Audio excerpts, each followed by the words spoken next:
কি অবস্থা ভাই ব্রাদার সবটির ভালো আছেন সবাই? তোমাদের হুদা ভাই আজকে নতুন একটি ব্লগ নিয়ে চলে আসলো। তো আলহামদুলিল্লাহ আজকে এই খামারে আমার যাবতীয় তোমরা দেখছো কি কি নিয়ে আসা লাগছে। এই বিরাট বড় একটা রোল দেখতেছো না, এই পুরো রোলটা মূলত আব্বাকে 2000 টাকা দেন তোমাদেরকে বললাম দিয়েছি।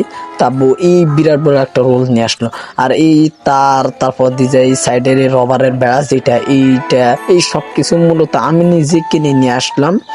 আর উপরের তেরপাল যেটা ওইটা তো অনেক আগে কিনে নিয়ে আসলাম। তো এখন আমি খানা খেয়ে মূলত আবার কাজ যাবো, বাট আব্বু ধীরে ধীরে বসে বসে একটু একটু করে কাজ করতেছে। আমার আব্বু বিরাট বড় একটা পরিশ্রম করছে আমার এই খামারের চতুর্পাশে দুয়ারের জন্য। তো প্রায় অলরেডি আমাদের 3 থেকে 4 দিন লাগে গেল এই খামারটা কাজ করতে।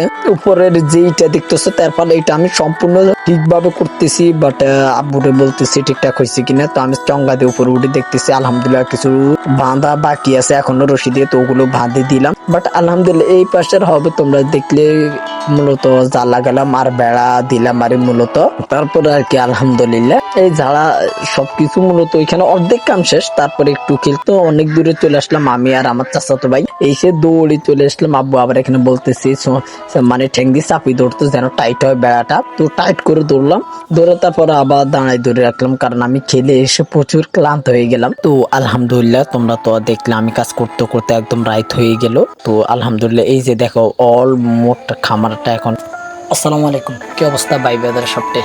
আমি এখন জানালা আটকাইতেছি, বাট মেন কথা যেটার জন্য তোমাদের বলছি, আমার খামারের অনেক পরিশ্রম করে ফুল ভিডিওটা করলাম। বাট তোমরা প্লিজ দেখবে, অন্তত চ্যানেলটা সাবস্ক্রাইব করবে প্লিজ।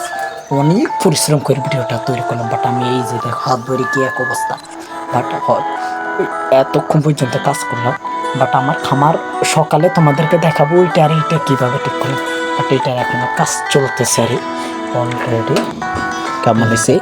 মূলত দুয়ার বাদে সবকিছু কাজ কমপ্লিট হয়ে গেল। তো আলহামদুলিল্লাহ তোমরা সবাই দোয়া করবে যেন আমার মুরগিগুলো সুস্থভাবে থাকে, বিভিন্ন বালা মুসিবত থেকে যেন হেফাজত করতে পারি, সেজন্য অবশ্যই তোমরা সবাই দোয়া করবে। তোমাদের সাপোর্টের প্রয়োজন এবং দোয়ার প্রয়োজন। তো সবাই ভালো থাকবে আর নেক্সট ব্লগের জন্য অপেক্ষা করবে।